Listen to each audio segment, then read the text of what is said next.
네, 안녕하세요. 재밌는 역사 TV, 제역사 TV입니다. 요즘에 이제 조금 이제 역사 학자분들, 이제 역사 강사분들 사이에서 조금 이슈가 되는 영화가 있습니다. 뭐 이제 건국전쟁이라는 영화인데, 저는 그 건국전쟁에 대한 입장보다는 건국전쟁을 볼 때 조금 도움이 될 만한 내용을 한번 얘기해 볼까 합니다. 이제 몇 해 전이었죠. 그러니까 몇 해 전도 아니죠. 이제 박근혜 전 대통령 임기 시절에 있었던 건국절 논란이라는 게 있었죠. 이 건국전쟁이라는 영화를 볼 때 이 건국절 논란에 대해서 조금 생각하고 가신다면 왜 제목을 건국전쟁이라고 했을지에 대해서도 조금은 생각을 할 수 있지 않나라는 생각을 합니다. 또 이제 뭐 입장에 대해서 여러 가지 뭐 물어보시는 분들이 조금 있긴 하지만 어쨌든 중요한 거는 대통령이 독재를 했었다라는 것은 어떤 것으로도 씻을 수 없는 과가 맞기는 하겠죠. 어쨌든 그런 입장에 대해서 조금 언급하거나 그러려고 만든 영상은 아니고 그 건국전쟁이라는 영화를 봤을 때 어떤 입장으로 보면 좋을지에 대한 도움이 되는 내용이라고 좀 봐주시면 될 것 같고요. 일단 저는 영화를 봐도 된다, 안 봐도 된다라는 입장에서는 좀 중립적인 입장인데 그런 생각이 들어요. 영화를 보면은 이제 저게 진짜 사실일까? 라는 측면에서 이승만이라는 사람에 대해서 영화를 본 사람들이 따로 공부를 할 거라고 저는 생각을 합니다. 그러면 공부를 하게 됐을 때 나쁜 점이나 뭐 좋은 점, 본인의 입장과 다른 여러 가지들을 한번 아마 공부하게 될 텐데 그러면서 이승만에 대한 입장 정리가 다 각자 알아서 되지 않을까? 저는 그런 생각을 조금 갖고 있어요. 그러다 보니까 이 영화를 봐도 된다, 안 봐도 된다, 뭐 그런 내용에 대해서 오늘 할 얘기는 아니고, 영화를 만약에 본 사람들은 그게 정말 사실일지에 대해서 생각하면서 이승만을 공부해 볼 수 있고, 영화를 보지 않았던 사람도 저게 뭐길래 라고 하는 생각으로 이승만을 공부하다 보면 각자 알아서 이승만에 대한 평가가 정립될 거라고 저는 생각을 하고 있습니다. 자, 일단 건국절 논란에 대해서 한번 얘기를 해보도록 할게요. 중요한 거는 이제 그 몇 해 전이었죠. 그러니까 예전에 대통령이었던 박근혜 전 대통령 때 있었던 논란, 건국절에 대해서 한번 얘기를 해보면 이 논란은 이거죠. 1948년을 건국절로 봐야 하느냐, 정부 수립일로 봐야 하느냐라는 건데 일단 건국절, 즉 1948년이 건국절이라고 주장하는 입장은 두 가지가 좀 있어요. 여기 이제 첫 번째 보다시피 영토, 주권, 국민. 즉 한마디로 이런 것들, 이런 것들이 다 포괄된 게 1948년이니까 이때를 건국으로 봐야 되지 않느냐라는 그런 입장인 거죠. 즉 한마디로 굉장히 교과서적인 입장, 그런 입장에서의 건국은 1948년이다 라고 보시는 분들이 있습니다. 굉장히 이제 그 상식적인 선에서의 건국 입장을 하시는 분들이 있고 하나 더 1948년을 굉장히 고집스럽게 건국절이라고 주장하는 세력은 과 그 후손들에 대한 것도 우리가 빼놓을 수는 없는 쟁점이 돼요. 왜 그러냐면, 자, 우리가 그걸 생각해 봐야 됩니다. 공부를 많이 하시다 보면 알겠지만, 미군정은 일제강점기 때 친일 출신의 경찰 관료들을 거의 그대로 수용을 합니다. 이유는 간단합니다. 미군정은 안정이라는 이유 때문에 안정적인 치안을 유지하고 그런 입장에서 이 그러니까 친일 경찰 관료들을 전부 다 처벌한다거나 쓰지 않으면 치안에 크게 문제가 생길 거다라고 판단을 하고 미군 정시기는 친일파들을 거의 그대로 수용하는 정책을 실시하게 되죠.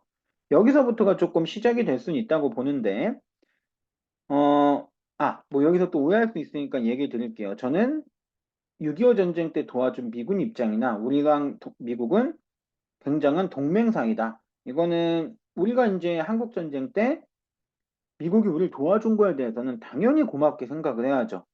그런 점에 대해서는 굉장히 미국에 대한 입장은 보편적으로 나쁜 입장은 전혀 아니라는 거 미리 일단 말씀을 드리고요. 자, 일단 미군정이 이렇게 친일 세력을 거의 그대로 수용하는 정책을 하게 되면서 자, 미군정 시기에 우리가 공부하면서 알다시피 대한민국 정부가 수립이 되죠. 이 과정 때문에 건국절 논란이 더 깊어진다고 볼 수가 있는데 미군정이 친일 세력을 수용하고 또한 이승만 정부의 집권 여당이었던 뭐 자유당이나 혹은 이승만 정부의 행정부 안에서 많은 활동을 했던 관료들 중에는 친일 세력도 분명히 존재합니다. 그렇기 때문에 그 친일 세력들이 일종의 신분 세탁을 위한 건국절 주장도 있어요. 우리는 친일파가 아니고 대한민국을 건국하는 데 헌신한 일종의 대한민국 개국공신, 건국공신이다라는 입장을 고수하기 위해서 1948년을 굉장히 고집스럽게 건국절이라고 주장하는 사람도 존재하는 겁니다. 어떻게 보면 이 건국절 논란은 이 이번의 입장에 있는 사람들 때문에 크게 논란이 되고 있다라는 걸 기억을 해주시면 될 것 같아요. 너무도 간단하죠? 야, 우리 친일파 아닌데? 나 대한민국 정부 만들 때, 대한민국 들어설 때 내가 한 게 얼마나 많은데. 그런 입장을 내세우면서 신분 세탁을 노리고 있다라는 점이죠. 이제 우리가 또 이제 세 번째로 정확히 알고 있는 거는 뭐 1919년 임시정부가 수립될 때가 건국이고 1948년은 정부 수립이다라고 얘기를 하고 있다라는 입장도 충분히 많이 있습니다. 자, 그래서 제가 오늘 얘기 드리고 싶은 거는 이 건국절 논란에 대한 입장 정리예요. 이런 걸 아마 알고 가신다면 조금이라도 왜 굳이 이름을 건국전쟁이라고 해야 됐을까? 라는 점에 대해서 조금 생각할 수 있지 않을까 싶습니다. 뭐, 그리고 이제 영화를 보면서 사람들이 좀 오해하는 게 있는데, 팩트와 해석의 차이는 정확히 구분을 해야 합니다. 정확하게 얘기 드리면 이승만 정부 그 행정부 안에 친일파가 있었던 건 팩트가 되고요. 또 실제로 이제 뭐 회의록에서 이제 발견이 됐죠. 뭐 대표적인 친일 경찰이었던 노덕수를 반민특위에서 이렇게 이제 조사하는 과정이 있으니까 이승만 대통령이 뭐 노덕수를 이렇게 한 사람들을 의법 처리하라고 하는 국무회의록이 발견된 것도 있고요. 어쨌든 팩트는 그렇다라는 거죠. 뭐 이제 이승만 대통령의 공과에 대해서는 제가 얘기는 하지 않겠으나 어쨌든 팩트는 알고 가야 된다는 겁니다. 사람들이 이제 많이 역사는 해석의 입장이다라고 얘기하지만 해석과 팩트는 정확히 다르죠. 왜 그렇게 했을까에 대한 해석의 입장은 다를 수 있으나 팩트는 진실인 거잖아요. 그런 것들을 조금 생각해 볼 필요가 있다고 좀 보여집니다. 어쨌든 이승만 대통령에 대해서는 이제 뭐 영화를 보신 분들이나 보지 않으신 분들, 또 평소에 공부하면서 갖고 있었던 여러 생각을 가지신 분들의 입장이 있을 테니까 이제 알아서 입장을 정리해 주시면 좋을 것 같고요. 제가 오늘 영상을 이렇게 튼 이유는 건국절에 대해서 설명을 드리기 위한 내용입니다. 건국절 논란에 대해서.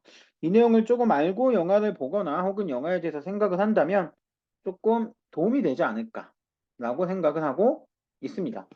아무튼 이제 이 영상은 이 정도에서 조금 마무리 짓도록 하고요. 다음에는 이제 조금 더 재밌는 영상으로 찾아뵙도록 하겠습니다. 감사합니다.